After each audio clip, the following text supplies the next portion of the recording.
छत्रपती संभाजीनगरमध्ये उंडण गावातल्या शेतकऱ्यांना बँकांकडून वसुलीची नोटीस। एकीकडे अतिवृष्टीमुळे शेतकऱ्यांचं नुकसान तर दुसरीकडे बँकांची नोटीस। तर एकीकडे मुख्यमंत्री फडणवीस कर्जवसुली होणार नाहीत असं म्हणतायत, मग शेतकऱ्यांना नोटीस कोण पाठवतंय? सुप्रिया सुळेंचा सवाल।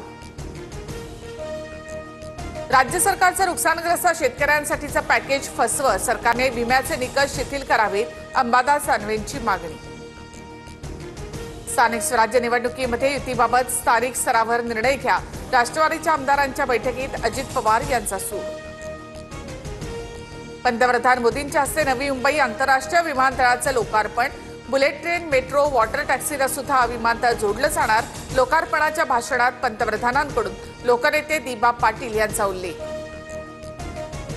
मोदींच्या हस्ते मुंबई मेट्रो 3च्या वरळी ते कप परेड या अंतिम टप्प्याचंही उद्घाटन। देशातली पहिली सर्वात जास्त लांबीची भूमिगत मेट्रो आता पूर्ण क्षमतेनं सुरू।